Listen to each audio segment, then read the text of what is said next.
पिछले एपिसोड में हम लोगों ने देखा था कि अकाजा, तांजीरो और ग्यू की एक इंसेंट बैटल को। साथ ही हम लोगों को देखने को मिला था कि ग्यू का finally demon slayer mark unlock हो जाता है, लेकिन इसके बावजूद भी तांजीरो और ग्यू मिलके भी अकाजा को नहीं हरा पा रहे थे। लेकिन कहानी में ट्विस्ट तो जब आया जब हमें अकाजा की बैक स्टोरी को जानने का मौका मिला था। ऐसे एक नॉर्मल इंसान हाकुजी एक डीमन बन जाता है अपने प्यार के खातिर। लेकिन फाइट के लास्ट में हम लोगों ने देखा था कि तांजीरो और ग्यू काफी ज्यादा डर रहे होते क्योंकि अकाजा का सर कटने के बावजूद भी यहाँ पे वो नहीं मर रहा होता और अपने आप को रीजनरेट कर रहा होता है। लेकिन कहानी के बीच में एक ऐसा सीन भी आ जाता है जिसके अंदर फाइनली अकाजा अपने आप को ही डिस्ट्रॉय कर लेता है, क्योंकि काइक्यू की जो आत्मा होती है यानी सोल होती है वो अकाजा के सामने आती है और अकाजा से कहती है कि मैं काफी समय से आपका वेट कर रही हूँ हाकुजी, शायद हमें अब चलना चाहिए। अभी हम लोग देखते हैं कि मुजान भी उसको कन्विंस कर रहा होता है फिर से डीमन बनने के लिए। लेकिन फाइनली एंड में हाकुजी की यानी अकाजा की विल पावर जीत जाती है और फाइनली अकाजा आफ्टर लाइफ में चला जाता है। लेकिन अकाजा की वो तांजीरो की फाइट जब चल रही होती है ना, तो साइड में एक और ऐसे डीमन की फाइट चल रही होती है जिसको कोई भी हरा नहीं पा रहा होता है। हाँ, मैं बात कर रहा हूँ डीमन स्लेयर वर्ल्ड का सबसे खतरनाक डीमन अपर मून 1 कोकोशिबो की। लेकिन पिछली वीडियो इतनी ज्यादा बड़ी हो गई थी कि मैंने उसके अंदर कोकोशिबो की फाइट को एक्सप्लेन नहीं किया था। लेकिन दिल मत दिखाओ दोस्तों, क्योंकि आज की वीडियो के अंदर आप लोगों को कोकोशिबो की पूरी बैक स्टोरी जानने को मिलेगा। साथ ही आप लोगों को पता चलेगा कि कैसे अपर मून 1 कोकोशिबो लास्ट में हाशिरा के हाथों मारा जाने वाला है। चलो यार, वीडियो में ज्यादा बातें ना करते हुए सीधा कहानी की तरफ बढ़ते हैं। लेकिन उससे पहले आप लोगों को मैं दिल से शुक्रिया अदा करना चाहता हूँ, क्योंकि आप लोगों ने इतने अच्छे अच्छे जो कमेंट्स किए थे यार पिछली वाली वीडियो में। वो कमेंट्स कुछ ऐसे थे कि भाई आपकी आवाज कितनी ज्यादा अच्छी है, आप लोग इसका नेक्स्ट पार्ट लेके आओ। तो यार दिल से शुक्रिया, आप लोग इतना ज्यादा सपोर्ट कर रहे हो और मुझे पता है कि आप लोग चैनल को सब्सक्राइब कर दोगे, लेकिन यार वीडियो को कोई भी लाइक नहीं करता है। तो यार प्लीज उसको भी थोड़ा सा देखो यार, उसको भी गाइस दबा दिया करो। चलो ज्यादा बातें ना करते हुए demon slayer infinity castle arc episode 4 को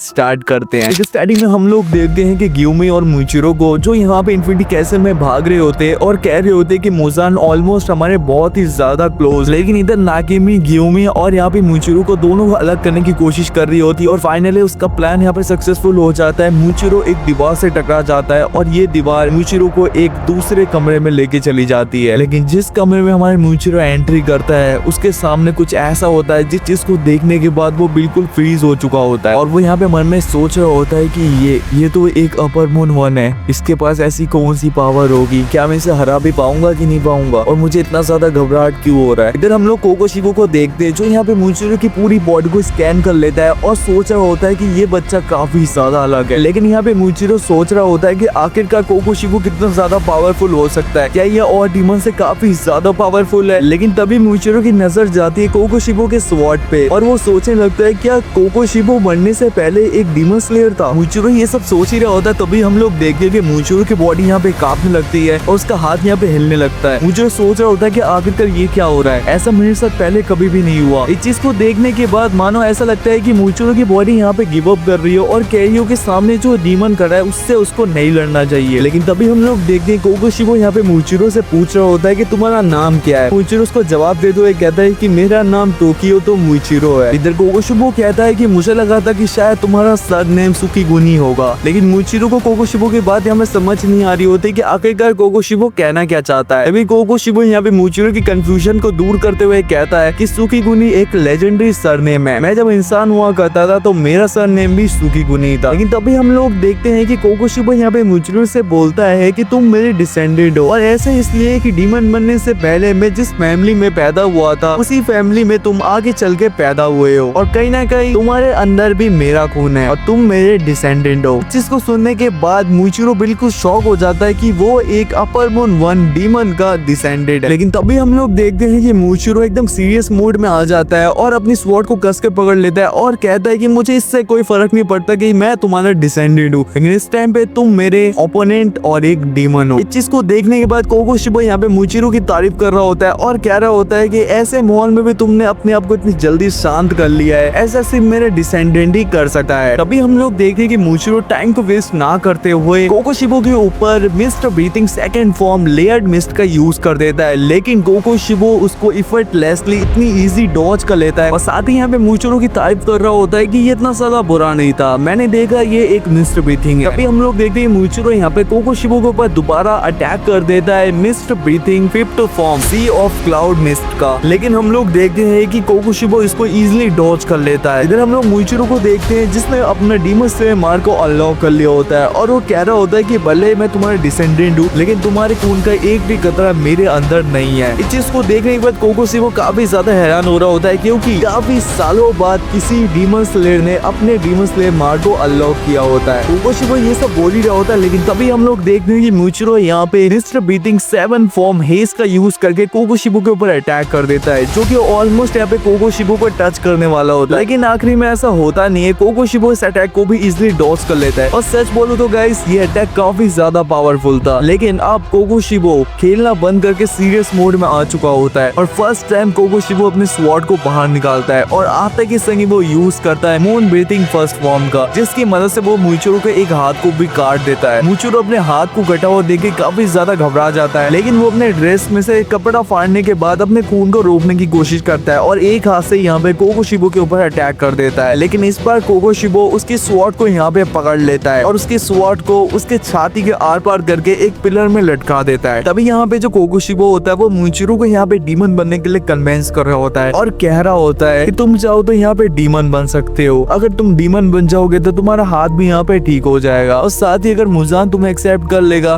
तो तुम्हें इस दुनिया में किसी से भी डरने की जरूरत नहीं होगी। लेकिन मुइचिरो उधर काफी ज्यादा पेन में होता है और उसके माइंड में बस एक ही सवाल चल रहा होता है कि आखिरकार इस स्वॉर्ड को कैसे निकाले और इससे बाहर कैसे निकले। मुइचिरो ये सब सोच ही रहा होता है तभी हम लोग देखते हैं कि पीछे से गैन्या उस रूम में एंटर कर देता है और यहाँ पे कोकोशिबो के ऊपर अपने गन से पॉइंट कर देता है और शूट कर देता है। लेकिन तभी हम लोग देखते हैं कि कोकोशिबो वहाँ से गायब हो जाता है और गैन्या के पीछे आके कहता है कि तुम इस टाइम में लगा कि तुम मुझे मार दोगे। लेकिन तभी हम लोग देखते हैं कि गैन्या कुछ चीज से रियलाइज हो जाता है कि उसके फायर करने से पहले उसका हाथ कट चुका होता है। लेकिन गैन्या यहाँ पे हार नहीं मानता और वो अपना स्वॉर्ड निकाल के कोकोशिबो के ऊपर अटैक कर देता है, लेकिन कोकोशिबो उसका दूसरा हाथ भी काट देता है। लेकिन कुछ देर बाद गैन्या को ये चीज रियलाइज होता है कि उसका हाथ नहीं बल्कि उसकी पूरी की पूरी आधी बॉडी यहाँ पे कट चुकी होती है। लेकिन जैसे यहाँ पे कोकोशिबो की नजर गैन्या पे जाती है तो वो देख के थोड़ा सा शॉक हो जाता है कि आज से कुछ साल पहले गैन्या जैसा ही एक इंसान था जो यहाँ पे डीमंस को खाया करता था, लेकिन मैंने उसे बीच में से काट दिया था तो वो यहाँ पे मर गया था। लेकिन गैन्या अभी भी जिंदा है, शायद मुझे इसके सर को काटना पड़ेगा और वैसे भी मैं ऐसे फेक डीमंस को जिंदा नहीं रहने दे सकता। तभी हम लोग देखते हैं कि कोकोशिबो अपने स्वॉर्ड निकाल के गैन्या को मारने वाला होता है, लेकिन तभी वहाँ पे विंड हाशिरा सानेमी आ जाता है। सानेमी यहाँ पे आते की संग यूज करता है wind breathing fourth form rising dust का और ये अटैक इतना ज्यादा पावरफुल होता है कि कोकोशिबो को पीछे हटना पड़ जाता है। लेकिन तभी हम लोग देखते हैं कि सानेमी यहाँ पे कोकोशिबो से बोल रहा था कि डीमन मैं तुम्हारे सर को तुम्हारे शरीर से अलग कर दूंगा। लेकिन तभी सानेमी यहाँ पे गैन्या को बोल रहा था कि तुमसे बड़ा बेवकूफ भाई आज तक मैंने नहीं देखा। मैं चाहता था कि तुम यहाँ पे सिंपल लाइफ जियो, तुम्हारी शादी हो, तुम्हारे बच्चे हो और तुम एंड में बूढ़े हो जाओ, लेकिन तुमने यहाँ पे किया क्या, तुम यहाँ पे डीमन स्लेयर बन गए जो कि मैं नहीं चाहता था। अभी यहाँ पे गैन्या को तांजीरो की बातें याद आती है कि तांजीरो ने एक दिन उसे कहा था कि सानेमी के मन में तुम्हारे लिए कोई भी नफरत नहीं है, वो तुम्हारी काफी ज्यादा केयर करता है और सानेमी काफी ज्यादा अच्छा इंसान है। लेकिन आज जब गैन्या सानेमी को ऐसा देख रहा है तो उसे रियलाइज होता है कि वो यहाँ पे गलत सोचता। लेकिन तभी यहाँ पे सीन परसेंट में आता है, सानेमी यहाँ पे चिल्लाते हुए कह रहा होता है लेकिन तुम हो मेरे भाई और मैं किसी डीमन के हाथों तुम्हें मरने नहीं दे सकता। इधर कोकोशिबो बोलता है कि तुम दोनों भाइयों को ऐसे बात करते हुए देख के मुझे मेरा पास्ट याद आ गया। कोकोशिबो ये बोलने के साथ ही यहाँ पे सानेमी के ऊपर अटैक कर देता है, लेकिन सानेमी उसको इजीली डॉज कर देता है और काउंटर करते हुए फिर से कोकोशिबो के ऊपर अटैक कर देता है। लेकिन कोकोशिबो भाई कमजोरी था, वो भी यहाँ पे जंप लगाता है और फिर से सानेमी के ऊपर अटैक कर देता है। लेकिन तभी हम लोग देखते हैं कि सानेमी और कोकोशिबो के स्वॉर्ड एक दूसरे से टकरा जाते हैं। लेकिन तभी सानेमी यहाँ पे कोकोशिबो से बोलता है कि आखिरकार तुम्हारी स्वॉर्ड कितनी ज्यादा गंदी है, इसमें आंखों के जैसे कैसे गंदे पैटर्न्स बन रखे हैं और इसमें ब्लड भी फ्लो हो रहा है, ऐसे लग रहा है कि तुम्हारी स्वॉर्ड जिंदा है और ये कितनी ज्यादा बेकार है। तभी हम लोग देखते हैं कि कोकोशिबो ये सुनने के बाद काफी ज्यादा गुस्से में आ जाता है और वो अटैक करते हुए यूज करता है मून ब्रीथिंग सिक्स्थ फॉर्म। और मैं आप लोगों को बता दूं कि इस मोमेंट पे सानेमी को चीज रियलाइज हो चुका होता है कि कोकोशिबो जो भी अटैक्स करता है उसके अटैक्स के अंदर भी छोटे छोटे अटैक्स होते हैं, यानी छोटे छोटे ऐसे कट्स होते हैं, अगर वो लग जाए तो वो काफी ज्यादा डैमेज दे सकते हैं। लेकिन कोकोशिबो ने जो अटैक इस टाइम पे किया होता है यानी सिक्स्थ फॉर्म मून ब्रीथिंग का, ये काफी ज्यादा खतरनाक होता है और इसमें जो छोटे छोटे कट्स और अटैक्स होते हैं ना वो काफी ज्यादा खतरनाक होते हैं और पावरफुल होते हैं। लेकिन हम लोग देखते हैं कि सानेमी इस अटैक को डॉज नहीं कर पाता और डायरेक्टली उसको ये अटैक लग जाता है। इधर सीन शिफ्ट होता है, हम लोग देखते हैं गैन्या को जो काफी ज्यादा पैनिक कर रहा होता है क्योंकि उसको फाइट में कुछ दिखाई नहीं दे रहा होता क्योंकि उसकी फेस के सामने एक बहुत बड़ा पिलर होता है। इधर सीन शिफ्ट होता है, हम लोग देखते हैं सानिमी को, जिसके बॉडी पे अनगिनत कट्स लग चुके होते हैं और उसकी पूरी बॉडी में से खून निकल रहा होता है। इधर कोकोशिबो सानिमी की तारीफ करते हुए कह रहा होता है कि ऐसे फाइट करे हुए मुझे काफी साल हो गए हैं, और साथ ही वो सानिमी को ये भी बताता है कि अगर तुम हिलोगे तो तुम्हारी बॉडी के सारे ऑर्गन्स और पार्ट्स बाहर आ जाएंगे, तो तुम हिलने की कोशिश तो बिल्कुल मत करना। लेकिन तभी हम लोग देखते हैं कि सानिमी ये सुनने के बाद स्माइल करने लगता है, जो काफी ज्यादा बैडस लग रहा होता है। तभी यहाँ पे जो कोकोशिबो होता है वो इस चीज को देख के काफी ज्यादा शॉक हो रहा था कि आखिरकार सानिमी स्माइल क्यों कर रहा है। तभी सानिमी यहाँ पे हंसते हुए कहता है कि मेरा ब्लड काफी ज्यादा रेयर है और मेरे ब्लड की ये खासियत है कि वो किसी भी डीमन को कमजोर बना सकता है। तभी हम लोग यहाँ पे सानिमी का फ्लैशबैक देखते हैं कि सानिमी की माँ जब यहाँ पे डीमन बन चुकी होती है, जब वो यहाँ पे सानिमी के ऊपर अटैक करती है तो सानिमी के ब्लड की वजह से वो काफी ज्यादा कमजोर हो जाती है। लेकिन सानिमी जो बच्चा होता है वो इसी की मदद से उसकी माँ को यहाँ पे हरा देता है, और सानिमी ने ऐसे बहुत सारे डीमंस को अपनी ब्लड की मदद से हराया होता है। इधर सीन प्रेजेंट में आता है, हम लोग देखते कि सानिमी कोकोशिबो के ऊपर अटैक करते हुए यूज करता है विंड ब्रीथिंग 6th फॉर्म का,